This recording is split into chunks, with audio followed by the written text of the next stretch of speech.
গ্রীষ্মের ছুটির পর গত সোমবার থেকে স্কুল খুলেছে। খবর পৌঁছতেই রামলাল হাজির সোজা স্কুলে। তবে পড়াশোনার জন্য নয়, আমের লোভে সোজা স্কুলে হাজির রামলাল। গ্রীষ্মের ছুটির পর স্কুল খুলতেই এবার স্কুলের আম গাছের ওপর থাকা আমের ওপর নজর রামলালের, যাকে ঘিরে হুলস্থুল কাণ্ড ঝাড়গ্রামের গড় শালবনির বিকাশ ভারতী বিদ্যালয়।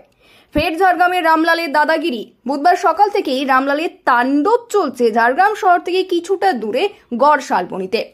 কখনো স্কুলের আম বাগানে, আবার কখনো রাস্তায় চালের গাড়ি থামিয়ে রীতিমতো তাণ্ডব জঙ্গলমহলের অতি পরিচিত দাঁতাল হাতি রামলালের। প্রায় ঘন্টাখানেক ঝাড়গ্রামের গড় শালবনিতে ফের গাড়ি আটকে জঙ্গলমহলের দাঁতাল হাতি রামলাল। এ যেন দিনের বেলায় দাদাগিরি। ঘণ্টাখানি একটি পিকআপ ভ্যানকে আটকে রেখে তাণ্ডব, যা দাঁড়িয়ে দাঁড়িয়ে উপভোগ করলেন জঙ্গলমহলের বাসিন্দারা। 9 নম্বর রাজ্য সড়কের উপর চলন্ত একটি চাল বোঝাই পিকআপ ভ্যানকে আটকিয়ে রীতিমতো তাণ্ডব দেখালো জঙ্গলমহলবাসীর অতি পরিচিত ও জনপ্রিয় হাতি। বুধবার সকাল 9:30টার সময়কার ঘটনা। চালের গন্ধ পেতেই সুরে পেঁচিয়ে গাড়ি থেকে চাল নামিয়েও খায়। দীর্ঘক্ষণ ধরে আটকে রাখে ওই চাল বোঝাই পিকআপ ভ্যানটিকে। খিদে মিটতেই গাড়িটিকে ছেড়েও দেয়, যাকে ঘিরেই শোরগোল পড়ে যায় ঝাড়গ্রামের গড় শালবনি এলাকায়।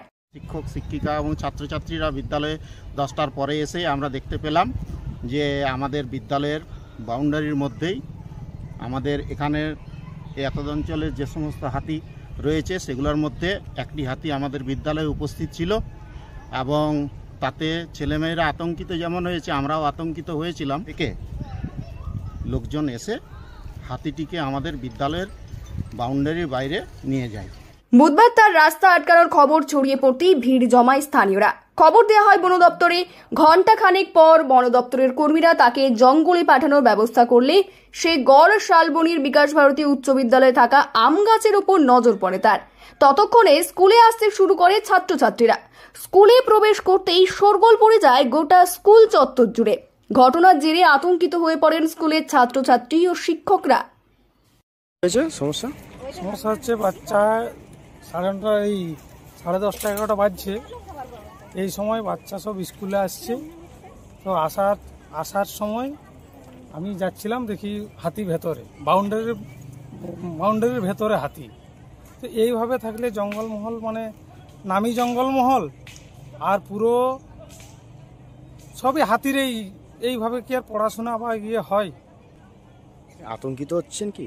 আতঙ্কিত হবেন না? এইসব বাচ্চা যারা আসছে রাস্তায় সব সময়, শুধু এক সময় নয়, দিন রাত্রি সব সময়। তাহলে এই মুহূর্তে কি পঠন পাঠন কি বন্ধ রয়েছে? পঠন পাঠনই তো বন্ধ আছে। সব বাচ্চা বাইরের দিকে ঘোরাঘুরি করছে, ছোটাছুটি করছে, হাতি দেখে আতঙ্কিত হচ্ছে। লোকে স্কুল চলাকালীন বিদ্যালয়ের ভিতরে ঢুকছে হাতি, কি বলবেন বন দপ্তর? হ্যাঁ, আমাদের এইখানে বেশ কয়েকদিন ধরে কয়েকটা রেসিডেন্সিয়াল হাতি ঘুরে বেড়াচ্ছে। তার মধ্যে এখানে আমরা আজকে খবর পেয়ে এসেছি। বন দপ্তরে আমাদের স্টাফরা আছে, ট্রেকাররা রয়েছে। রামলাল এসে দেখছি আছে, তো অসুবিধা কিছু নেই। স্কুল চলুক, আমাদের লোকজন আছে, আমরা একটু কাছেই সরিয়ে দেওয়ার চেষ্টা করছি। আতঙ্কিত হচ্ছে ছাত্রছাত্রী থেকে শুরু করে অভিভাবক? আতঙ্কিত হওয়ার কোনো কারণ নেই। রামলাল অতটা কাউকে সচরাচর ইয়ে করে না, মানে আক্রমণ করে না, তো অসুবিধা কিছু নেই। আমাদের লোকজন আছে, প্রবলেম নেই। বিদ্যালয়ে কি পঠন পাঠন বন্ধ? না, বিদ্যালয়ে আমরা শিক্ষক মহাশয়কে বলেছি যে আপনারা স্বাভাবিক পঠন পাঠন রাখুন, এখানে কাউকে থাকতে বারণ করেছি, আমাদের লোকজনই থাকছে, তো বিদ্যালয়ের কোনো অসুবিধা হবে না। গ্রীষ্মের ছুটির পর গত সোমবার থেকে স্কুল খুলেছে। খবর পৌঁছতেই রামলাল হাজির সোজা স্কুলে। তবে পড়াশোনার জন্য নয়, আমের লোভে সোজা স্কুলে। এবার স্কুলের আম গাছের ওপর নজর পড়ল ঝাড়গ্রামের অতি জনপ্রিয় দাঁতাল হাতি রামলালের। বিকাশ ভারতী উচ্চ বিদ্যালয়ের সামনে থাকা আম গাছের আম পেড়ে খায়। সে সময় স্কুলের প্রার্থনা শুরু হওয়ার কথা থাকলেও কিছুক্ষণ পিছিয়ে পড়ে। বন দপ্তরের কর্মীরা বেশ কিছুক্ষণের প্রচেষ্টায় তাদের স্কুল থেকে বের করে দেয়। পরে স্বাভাবিক হয় পঠন পাঠন।